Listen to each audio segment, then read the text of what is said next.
Totally Football Show today, open wide. Here's more Champions League. We round up Wednesday's action from Chelsea's Blues in Baku to Bruges, where a man called Forbes put Barca's rich guys in their places, to the Etihad, where City had Foden exploding and Dortmund in bits, to Tyneside, where Newcastle's Mr. Burns made Bilbao his own personal Smithers. Plus, we get set for Premier League match day 11. City Liverpool, Sunderland Arsenal at the Stadium of Light, and a Europa League final rematch in North London. All that and more in this Totally Football Show. Thursday, the 6th of November, and welcome to the Totally Football Show. Today with us, Mark Carey. Hello, Mark.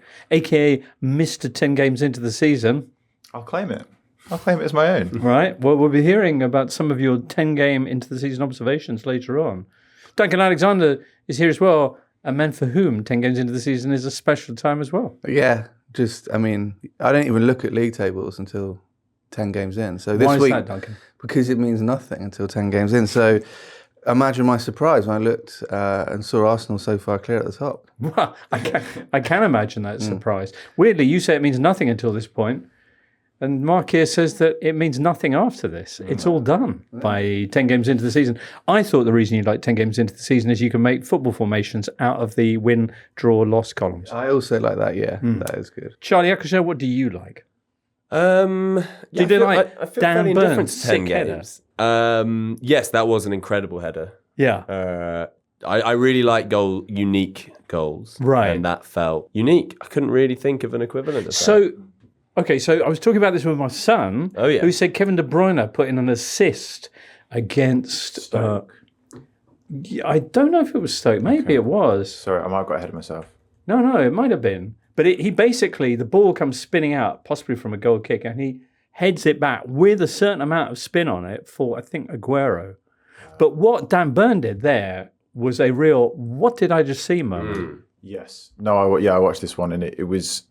I was saying before, it's almost like you have a prior where it was going so far away from the post that you almost looked away to be like, oh, that's a shame. They've wasted a good opportunity there because he peeled off the back of the Athletic defence and had a clear header.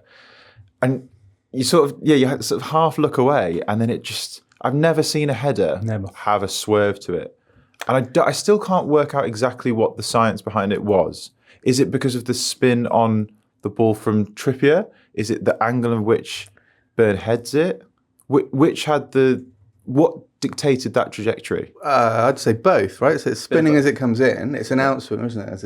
And it's met with spin. And he heads it. He said afterwards he just thought, I'll head it as hard as I can. Yeah. So he's kind of cut across it. I mean, yeah. And when Dan Burns says that, you better watch out. So I think it's a combination of both. And because it thumped off it just bent. Because, any football at that speed will curl, especially these modern balls. So lovely. Football, a sport that's been going since, 1992, and yet there's still new things happening all the time. Yeah. Incredible. Champions League Wednesday, anyway, second half of what was match day 4. Equally, Champions League at the halfway point of the league phase, at least. Yeah, can I pose a question? Please. Given we've got the data boffins in. all the models were saying that 15 points would be enough for you to qualify, which I thought was strangely low. Like, I can't really see how... As in, that will get you in the top 8. That seemed to be the accepted wisdom. Not top 16. Okay. Which to me seemed low. And now we're halfway through. Mm-hmm.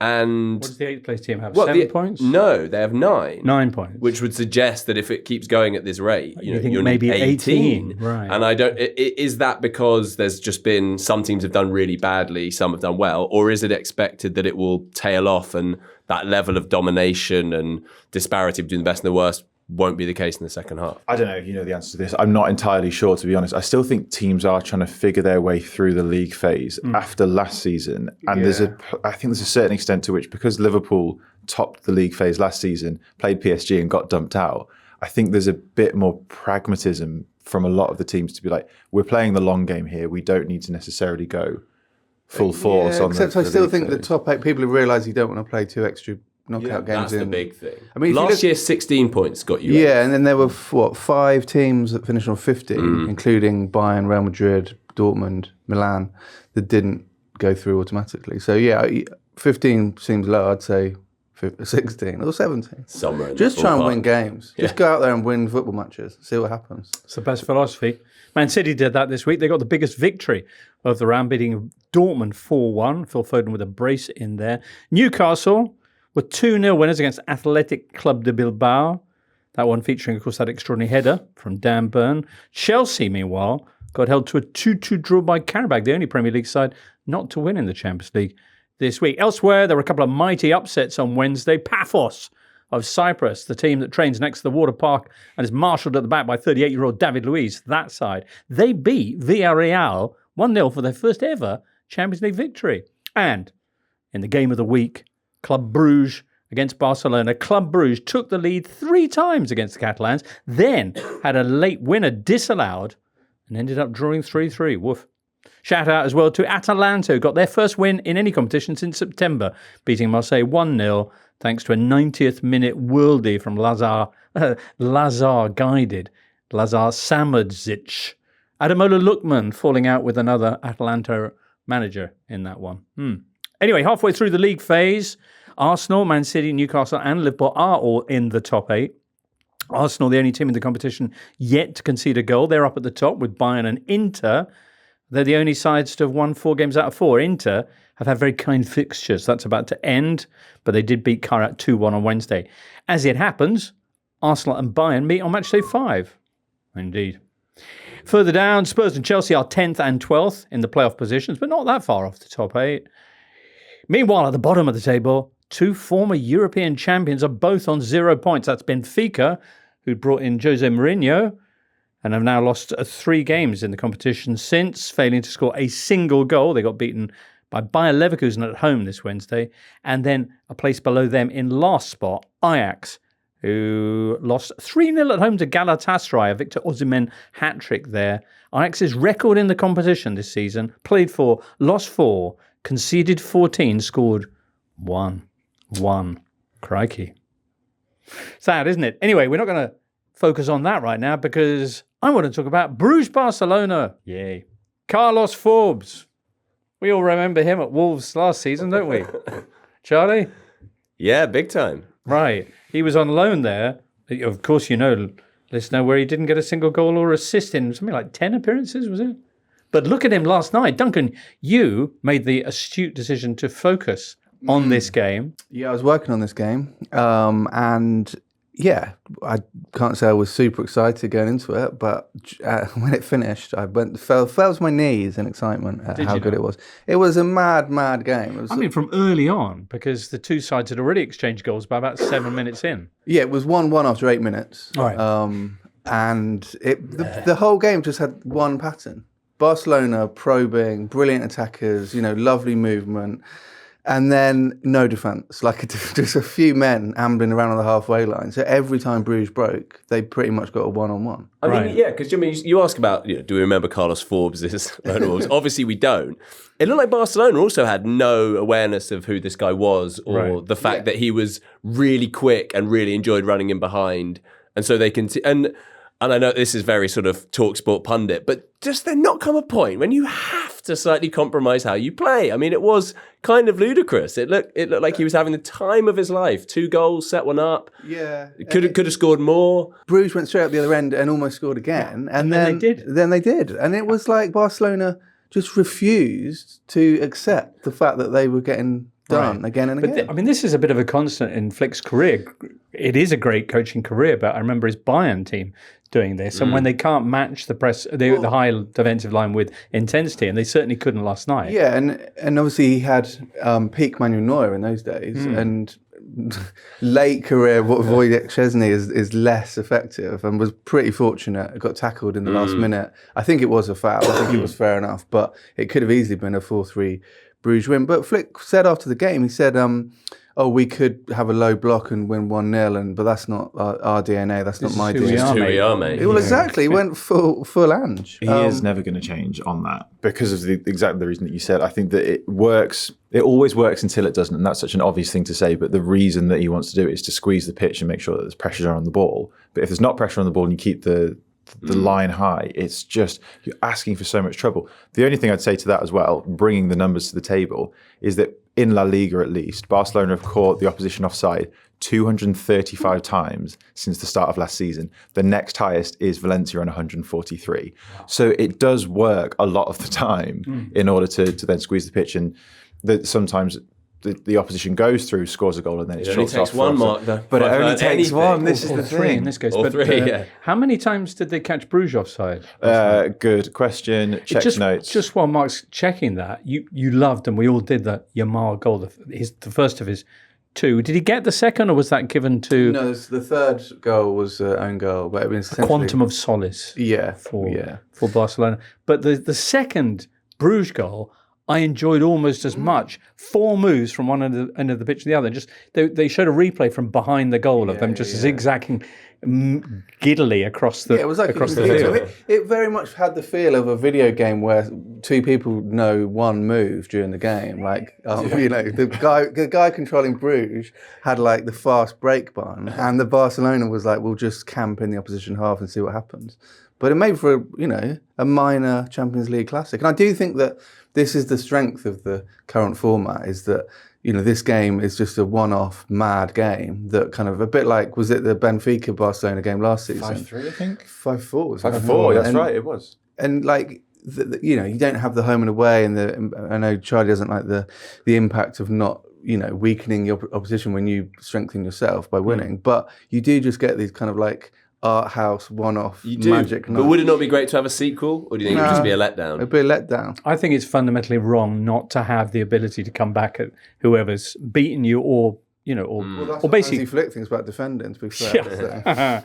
So. So true. And I do feel as well that the fact that we're all still trying to work out how much these games matter means that the whole thing has a slightly pre-season exhibition feel still until we get right towards, I don't know, maybe January or maybe even the knockout stages. There are teams for whom it will start to get pretty decisive very, very soon. But I don't think that Barcelona are necessarily one of them. Mark, sorry. But no, can I just say it was only one offside drawn? So my point does kind of fall a little bit. But that's an interesting point, I think, because I think Bruges played it really well, and they were starting their runs from their own half. So a couple of their breaks, that, looked like they were offside, but they weren't, because obviously it began in their own half. But Barcelona had more than twice as many shots as Bruges. Bruges only had 10 shots. 5 of them were our old friend Opta deemed big chances. So basically, they weren't having tons of shots, but every time they did, it was just utter quality, thanks to Barcelona. They had 1 goal disallowed, as you say, for a foul on Szczesny. They had a penalty given and then rescinded. And I think rightly, Barcelona had hit the post 3 times as well as the 3 goals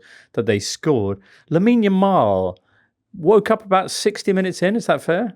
Yeah, he kind of ambled around a bit in the first half and didn't do that much, but then I was watching it, I was thinking, Yamal hasn't done very much. And then at that exact point, just picked the ball up on the edge of the box, cut past a couple of players, played a 1-2, brilliant 1-2, and then just, as the keeper came out, just sort of tucked it with his left foot. It was just, Messi-esque. Very Messi-esque. He shuffles the ball from one foot to another to beat 3 guys. Yeah. And then it's Fermin Lopez who kind of reads his mind. Which is and a does great little flick. It's He kind unbelievable. of rolled back heel, isn't it? Yeah. Lovely stuff. Which he slightly needs to control, but he does without breaking stride, Yamal, and then just side foots it in. Yeah, and also the natural finish in that position would be with your right foot. Yeah, Right. He kind of just, as he's falling to his right, just tucks it with his left. And it was a brilliant goal. And It was a fine goal.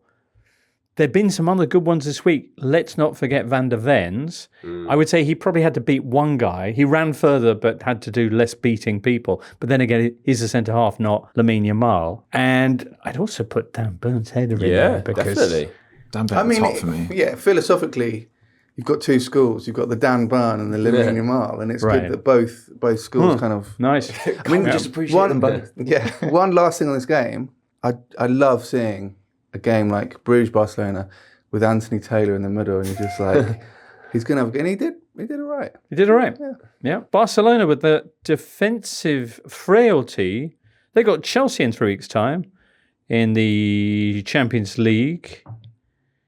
But that's going to be at Stamford Bridge, and their form on the road, as evidenced here and in La Liga, is not great. They lost 4-1 away at Sevilla a couple of weeks ago in La Liga. Sevilla, who are not in the best of form, and they also, of course, got beaten at the Bernabeu. That was only 2-1, but could have been much worse. Anyway, interesting game then on match day 5 coming up for both Chelsea and Barcelona. Chelsea, who, as I mentioned, were the only Premier League side not to get 3 points this midweek, courtesy of the still underrated Qarabag. Yeah. Oh, Duncan, you were watching this. I was watching this as well. Yeah. All right.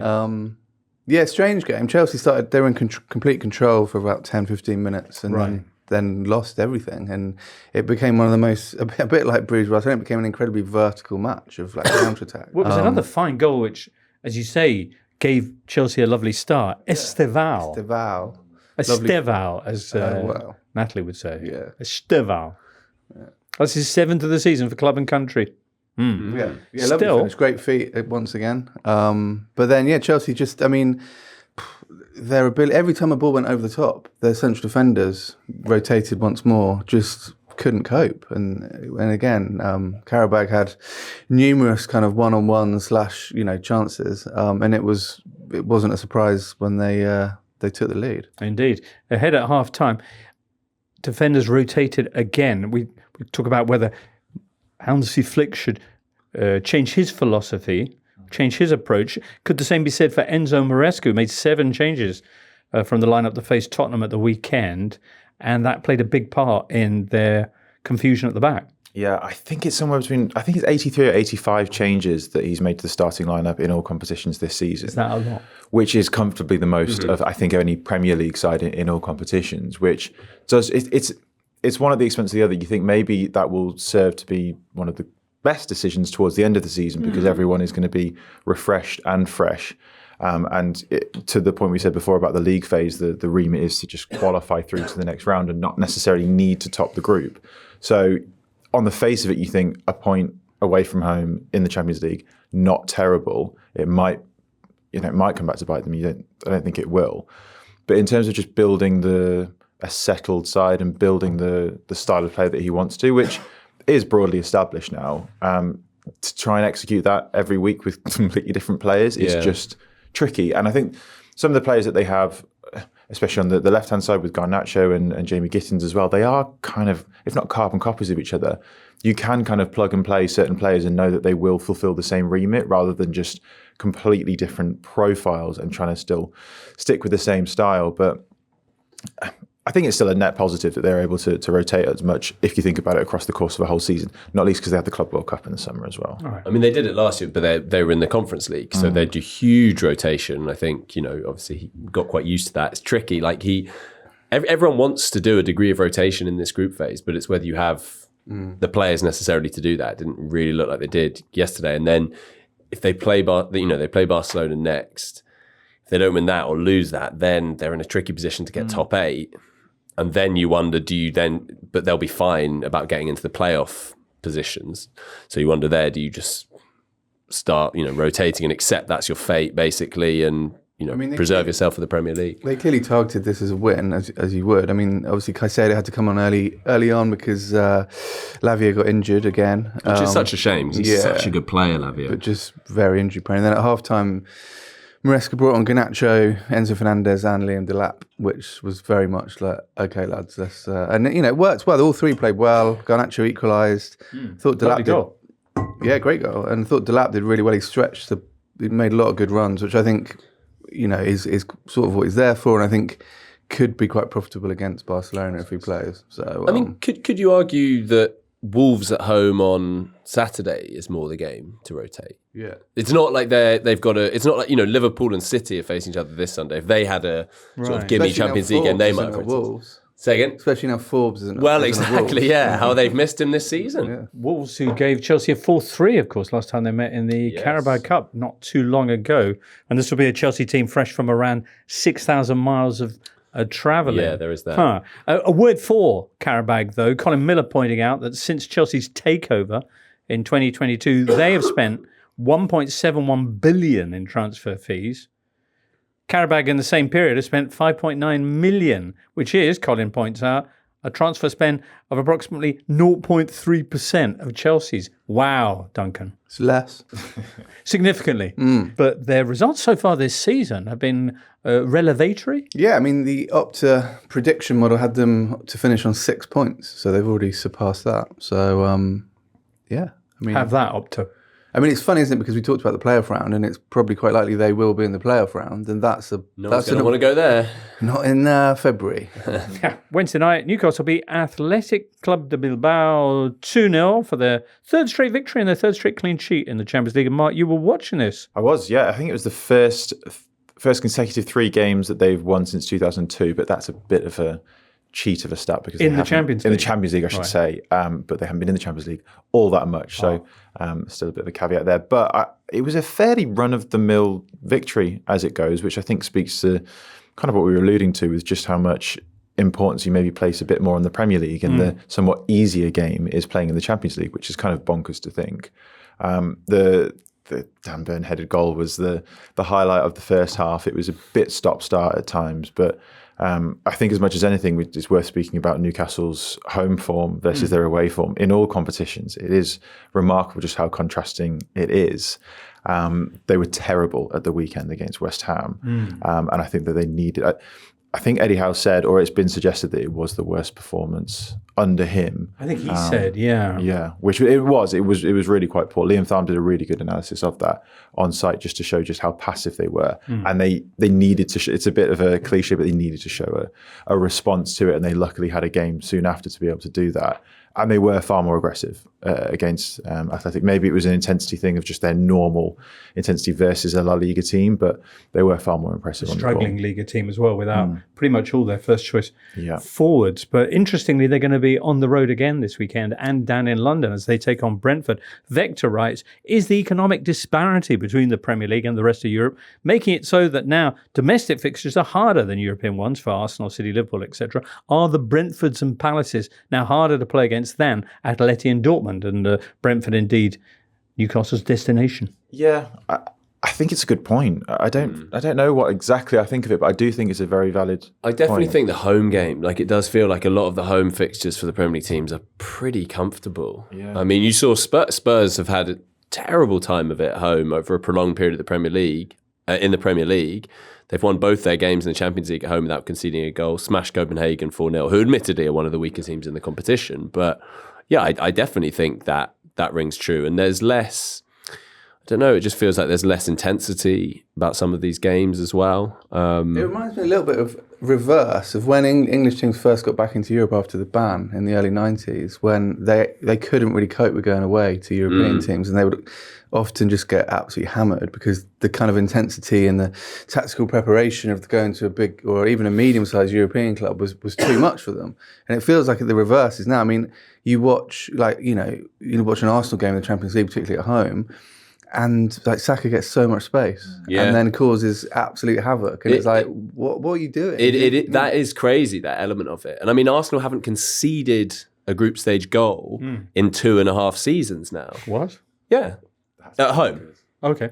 But it's crazy, and exactly like, and they've racked up some big wins at that time. Yeah. Exactly like you say, Duncan, because teams come and actually try and play them. It's like, thanks very much. That was the point I was going to make. It feels like, with going back to this Newcastle game as well, that teams, because you're in the Champions League and you think that you're a good enough team yourself, and you're used to winning, you go toe to toe with them. And with these teams, if you do go toe to toe with them, often you'll get picked off. Whereas the reason I think that the Premier League games are a bit harder is that your Brentfords, your Crystal Palaces of this world have a bit more of an antidote to these top teams playing, and they know how to nullify them at times, and they will just condense the space. And they can throw balls long as well, which the European side just can't do. Charlie, you were watching Manchester City Dortmund. Does that fit into this paradigm? Dortmund Champions League finalists a couple of seasons back, but beaten 4-1 and never looking a threat in this game? Not really. I mean, once City went 2-0 up, around the half-hour mark, Haaland made it 2 after Foden had scored a lovely goal.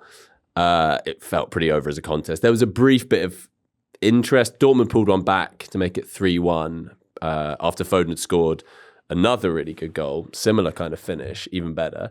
They made it 3-1 after about 70 minutes, and then kind of had a flurry of attacking, nearly scored a second. City felt a bit edgy, made a load of changes, but they didn't get it, and then it kind of petered out until City got a fourth. Another really nice goal from Cherki. I think it's a good deflection, to be fair.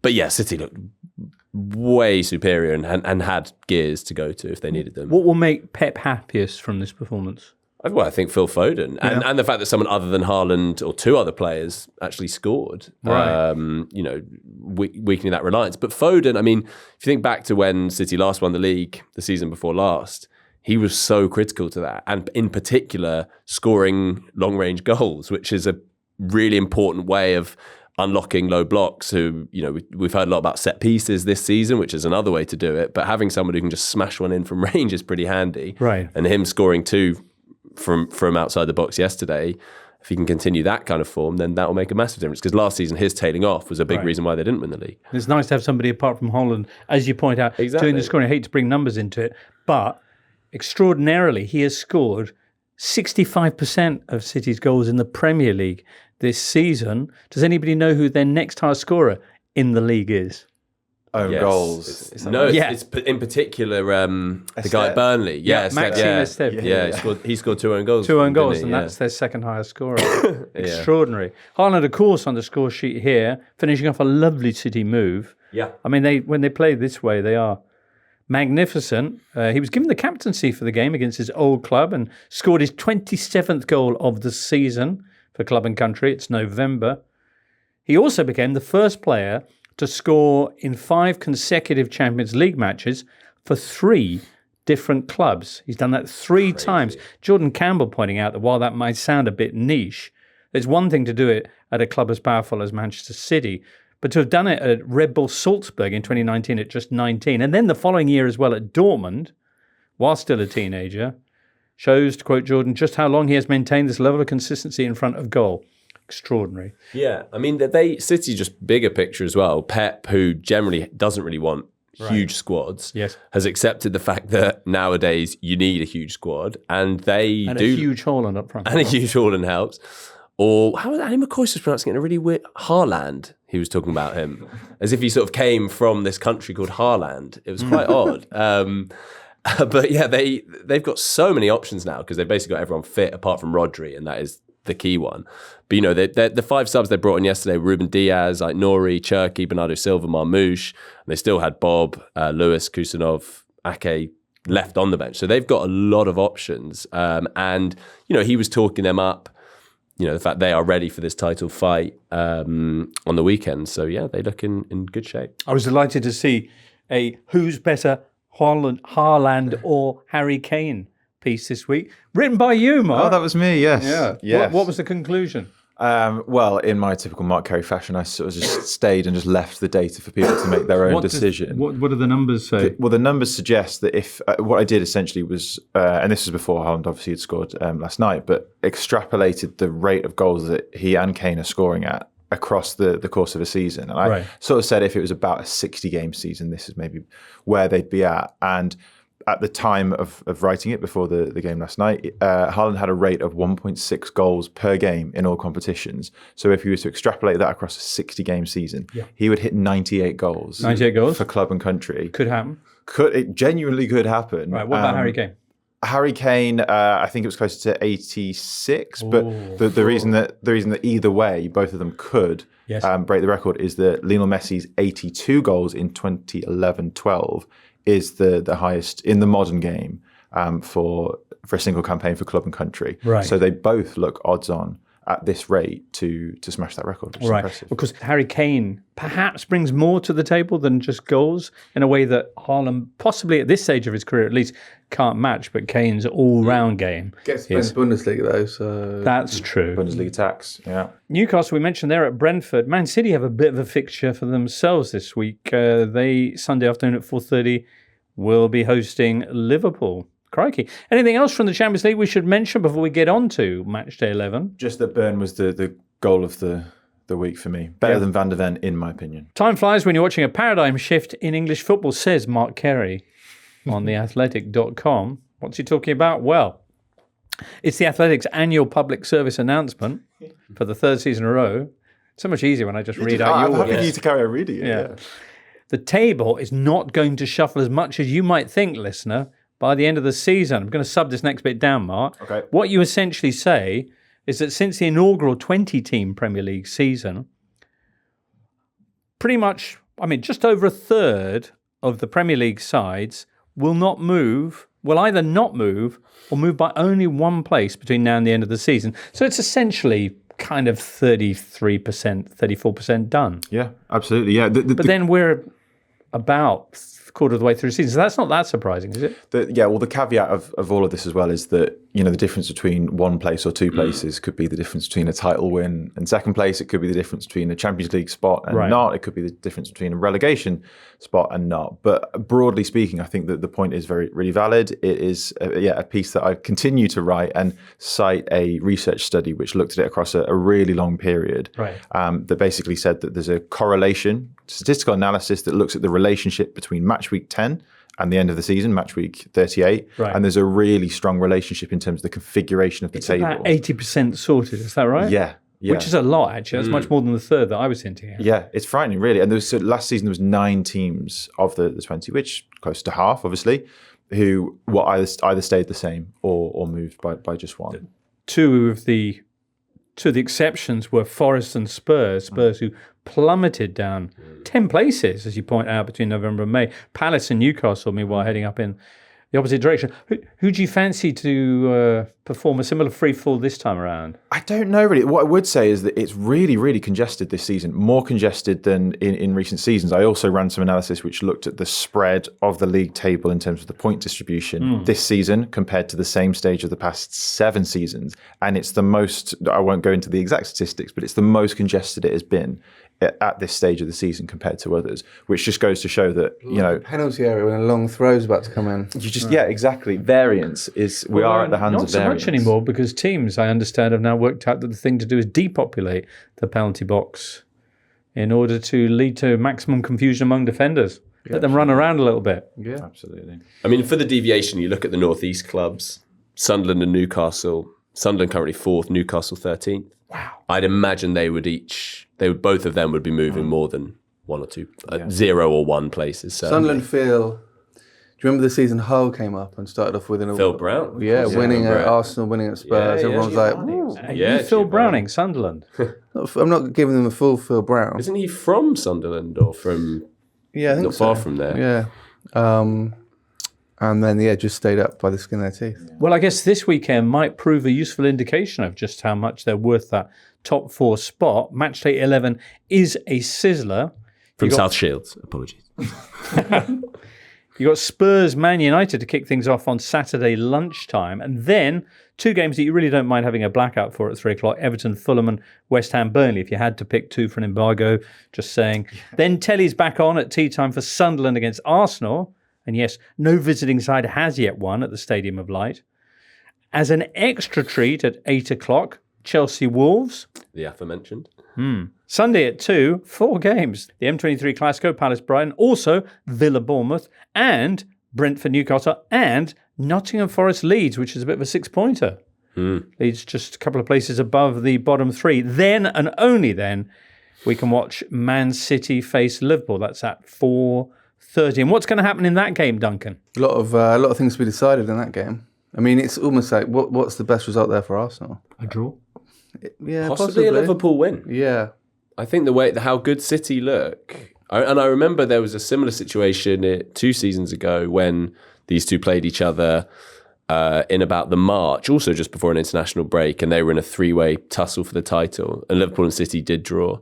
But I think it was becoming clear that City were going to be the outstanding candidate. And I think that's happening this season. I think they look a lot more together. Like Liverpool is still a little bit, I know they've had some good results, but it still feels there are a lot of uncertainties there. Whereas I think Pep City feel like they might be gathering momentum and they have it in them to go on one of their mad runs. Their runs. Yeah, those ominous runs. And I think they're far more versatile this season than ever before. The Arsenal game being an example that Guardiola is willing to be more pragmatic, willing to be more direct at times, rather than it just being that, okay, like I said before about having an antidote to certain teams, you could at times know that at least to try to nullify City, you sort of have to perform in a certain way, make sure you play in a deep block and stay compact. Right. Now, he does have kind of alternatives to however you want to play. We do have a solution to it. So it's quite hard to predict this one compared to seasons gone by, I think. Okay. You can get at them at the back, the results would suggest. But going forward, no one scored more than they have in the Premier League, although they are the only team yet to score from a set piece, weirdly. They haven't got that memo. If only they could add that to their attacking weaponry. Yeah. But I would make them the favourites for this game. You would? Yeah, I think they're looking pretty strong right now. I mean, Liverpool as well. That Isak has missed a few. Slot was talking as if he might be available, and he's been named in the Sweden squad. I mean, I think that would be. I know that there's debate as to whether Liverpool are better or worse with him, and a lot of people feel at the moment they've looked stronger without him. But having that as an option, I think, would make a really big difference to bring off the bench. I think we maybe swung slightly too far the other way with Liverpool, though, and writing them off after their bad run. I think we saw that Florian Wirtz on the left. Maybe that's not his ideal position, but he did play well, and I think Núñez is not the most consistent performer at right back for City. So I think you go back a few seasons, and this game was particularly the ones at the Etihad actually were like just the level of performance. Incredible. Was like just top level. Up there, probably the best football we've ever seen in the Premier League. I don't think this one will be. Both teams make a lot more mistakes now. You imagine Haaland will cause Liverpool's central defence issues, but you equally imagine Liverpool can cause City's defence issues. I think it's funny because I think Mamardashvili is almost like a sort of like a budget Donnarumma, but they're both the same sort of keeper. They're very good shot stoppers, but neither of their distribution is great. So you wonder whether there could be a sort of a goalkeeper error that comes into it at some point as well in terms of distribution. I'm really looking forward to it because I think it's two of the biggest teams, two of the best teams of the last decade, but both sort of feeling their way to some sort of identity while their other title rival is sort of streaking away. I think as well the likelihood of the draw or how good or otherwise result, obviously does depend a lot on what happens in the Arsenal-Sunderland game. I think, if Arsenal drop points there, then that does take the pressure off a bit. Were they to win, then a draw's really not good for either team. But I think if Arsenal were to lose or draw, then if this game is a draw after an hour or something, then that becomes a lot more palatable for both. There's a lot of internet chatter amongst City and Liverpool fans both saying, well, I don't mind chasing Arsenal because, they'll come the spring, they'll fade, which, history says is possible. But I just think you look at the Arsenal squad this time round and they've got like that sort of hunger that you've seen in Liverpool and City in previous seasons to sort of land the title. Like, it reminded me of Liverpool in 1920 when they just went on that extraordinary start to the season. They're like, we need to win the league this year. We have to. I thought you were saying it reminds me of Liverpool in 1920. But the funny thing is, they do remind you of Liverpool in 1925. No, 2020 it is. Who were the last team to record, last top flight side to record 8 consecutive clean sheets. There you go. The scriptwriters know how to do callbacks for sure. If Arsenal were to beat Sunderland on Sunday, then City go into the game 9 points behind Arsenal, Liverpool 10. Which, even at this stage of the season, that does sound like quite a lot. Right. But obviously then, if they don't, and then they've got the game like that, I think that Sunderland game is really, really significant for Arsenal to try and put some pressure on. Well, that's Saturday at 5:30. Duncan Alexander offers this statistical window into the Gunners' defensive excellence.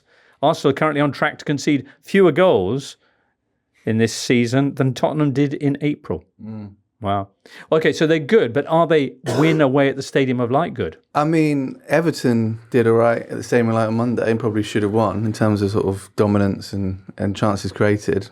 Barry missed an absolute sitter in that game. I think, if you remember, Charlie might remember this, that was it 2000 when Arsenal started away at Sunderland on the first of the season? And Pires on the bench. Pires on the bench, and Wenger said to him, we can't start you because it's just brutal. And he sat on the bench thinking, that's a load of nonsense. And then 10 minutes in was like, oh my God. Yeah, what have I done?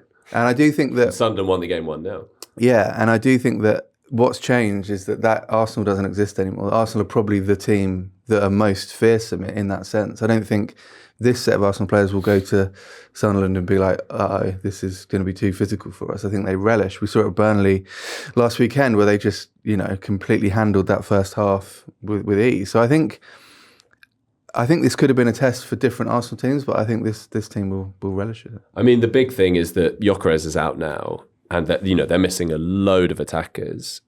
And what it means is that Mikel Merino will play up front. And Merino has done incredibly well, and he's so game and, he's a really good finisher, but he's not going to run in behind. No. And what that means is Sunderland, as you saw against Burnley last weekend, you saw it. the first half, Arsenal ripped Burnley apart. Gyökeres went off, Marino went on. And obviously there's game state, but Burnley were basically like, we'll step forward 5 or 10 yards, thanks very much. And I think Sunderland will feel they can do similar, because also Arsenal don't have electric wingers. Trossard and Saka are also people who prefer the ball into feet. So that is an area where, and they're not going to have, Arsenal are not going to have much off the bench, very, very little in an attacking sense.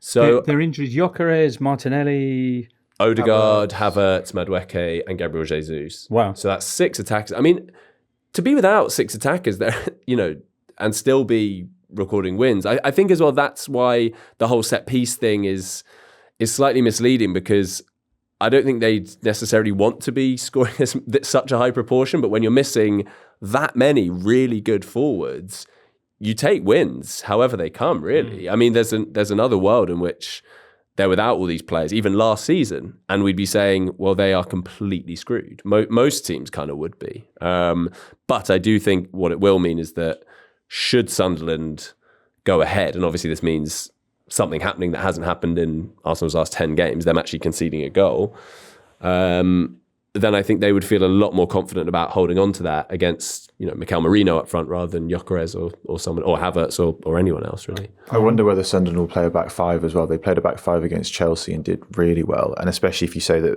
they'll probably go into as they typically do, Arsenal, they'll go into the wide areas and try and work an opening that way. If they've got so many injuries and can't quite get the opening, and they haven't quite got the potency down the middle, they at least will allow Sunderland to kind of double up in those wide areas and nullify Arsenal, which, to be fair, across the past couple of seasons had been sometimes their Achilles heel. They couldn't break down those low blocks. So I think Sunderland have typically, when they've been ahead, they've gone from a back 4 to a back 5 just to shore things up, much like Nottingham Forest did for a lot of last season.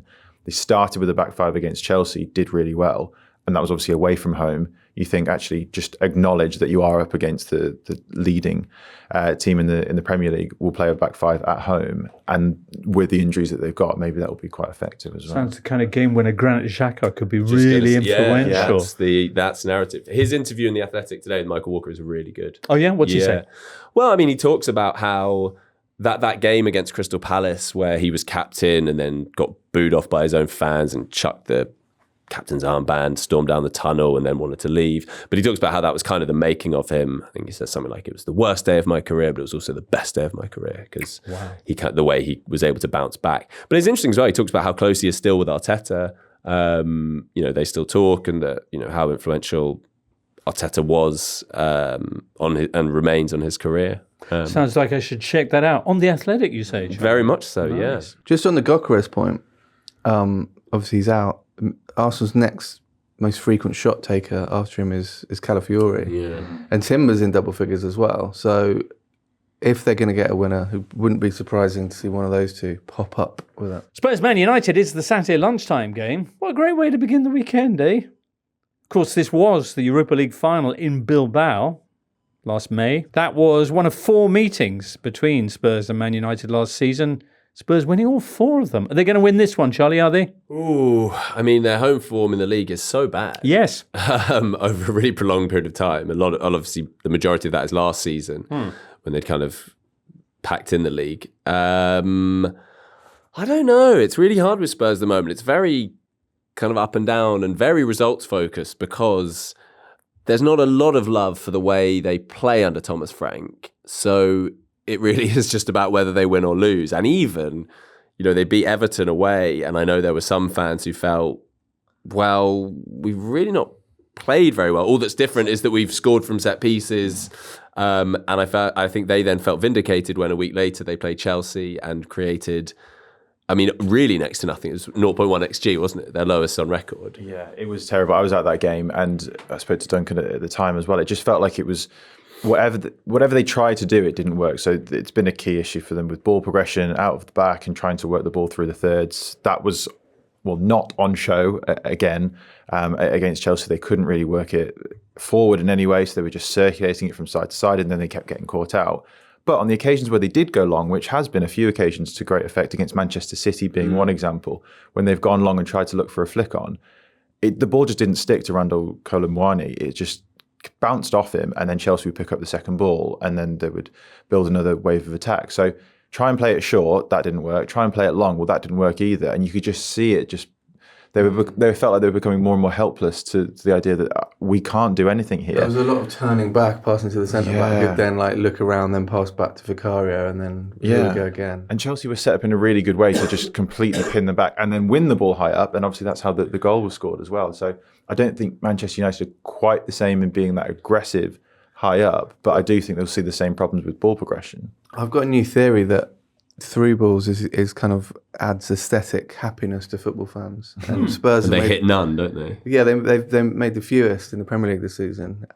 Spurs. Yeah, and I think anyone who watches football, when there's a nice threaded through ball, it does. Even when the opposition do it, it's like, well, yeah, that is quite nice. But so if your team's not doing it, it just engenders this kind of like, gloom that pervades your support. And Manchester United are quite high in that category this year. And I do think that their new front line, do interchange really well. There's a lot of good off the ball movement. So, yeah, I think I wouldn't be surprised to see this game have a quite similar pattern to the Spurs-Chelsea game. I mean, there's also a situation developed where because the fans they're really aware, obviously, of this home record. They get frustrated when the team doesn't play in a progressive, enterprising way. I think, we saw last week with Van der Ven and Spence not going, to clap the fans who they felt had been, on their backs. And there just is real tension there. And it's that classic thing of, is it about should the fans be cheering up the players, or is it the players' responsibility to give them something to cheer about? But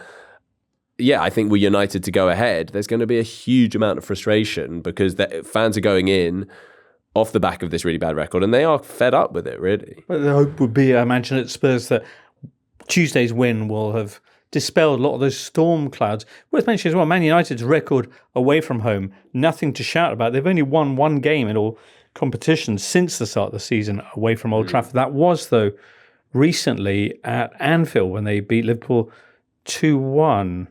More recently, 2-2 at Nottingham Forest. That was last Saturday. I do think it's just lastly on Spurs. They have, in fairness to Thomas Frank and the creativity point, he has been without Maddison and Kulusevski the whole time he's been there.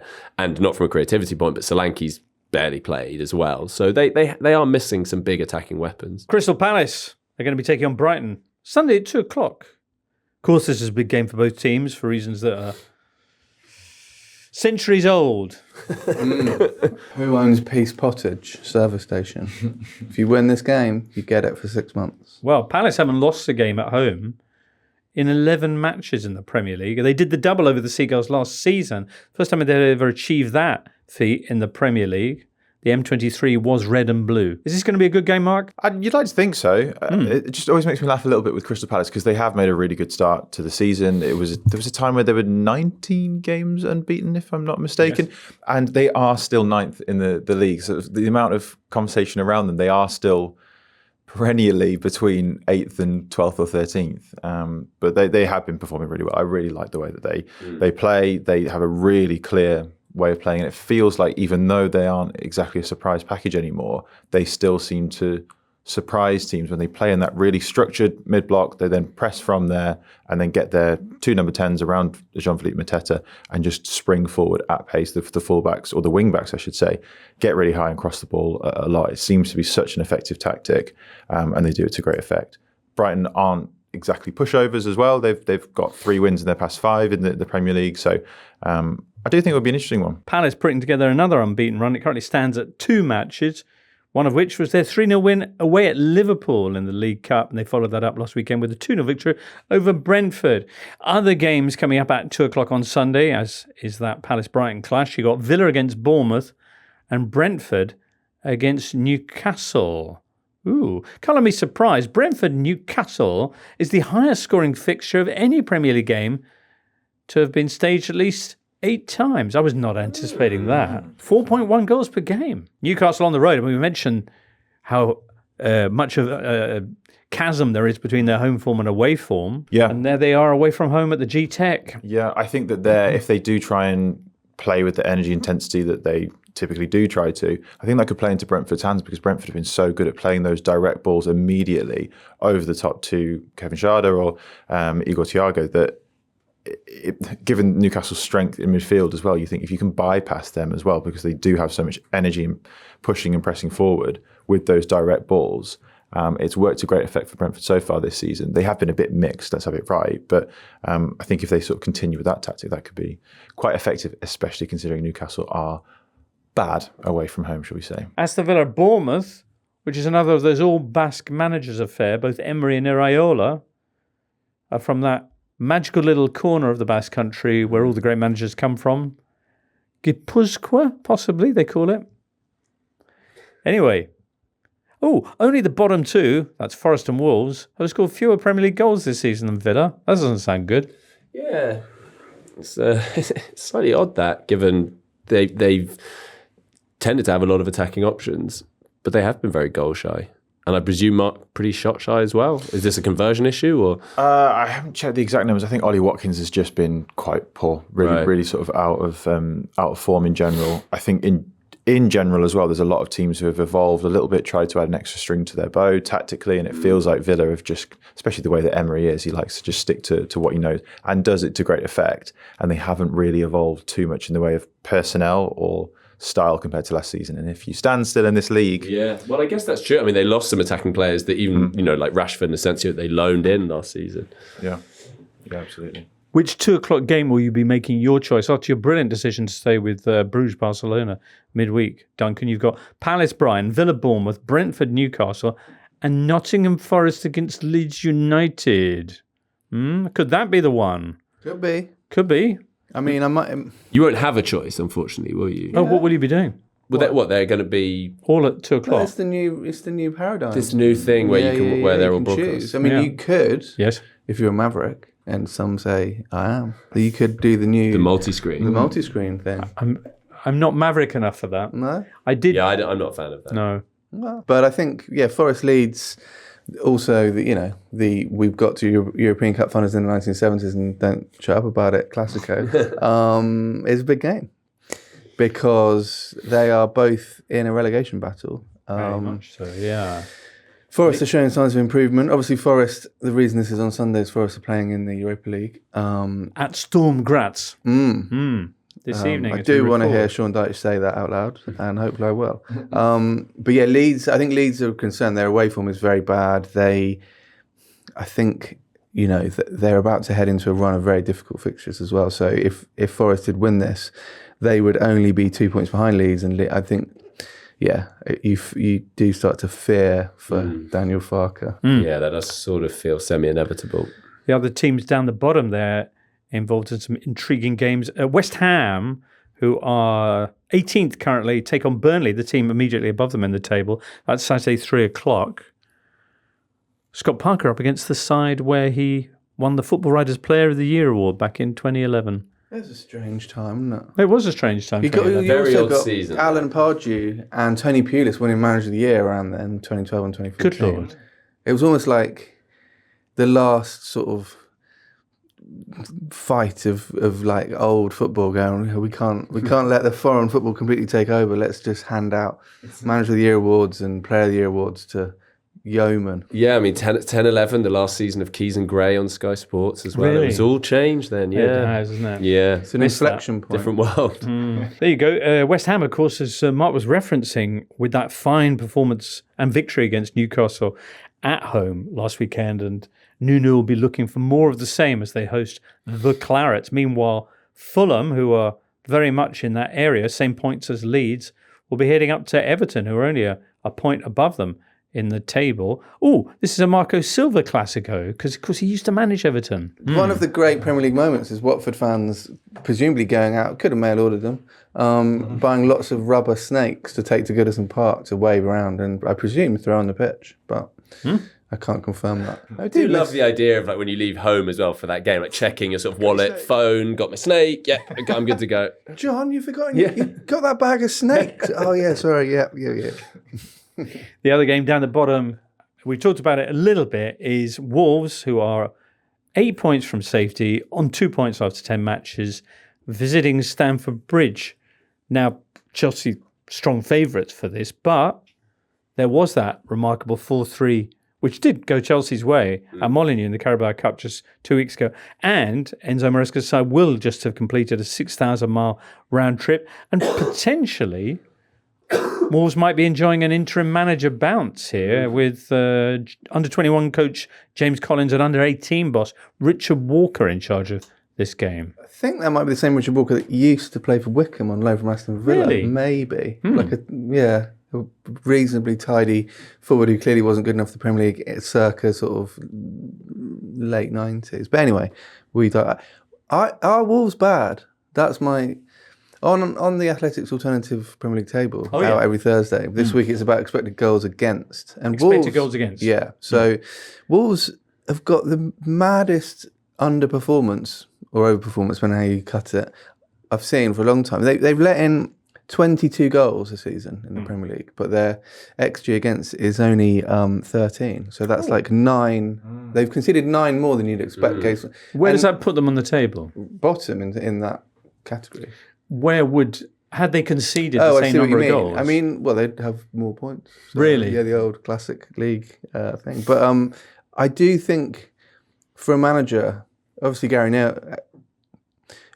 O'Neill didn't fancy a return, but there are some numbers at Wolves this season where a manager who's thinking of taking them over might look at them and go, they're maybe not as bad as people think. The problem is they are a long way adrift now. No one from this situation, 2 points from 10 has ever stayed up. So we did on an entirely unrelated note, we did a podcast about that Derby County season. Yeah. And in which Paul Jewell very much thinks, no, they're not as bad as everyone says, as he heads up the M1. There was a lot of controversy about what exit he took. Yeah. But the key point here is that he thought, they're not that bad. But even for a man as advanced as Paul Jewell in 2007, he didn't have access to these cutting-edge metrics. So No, that's true.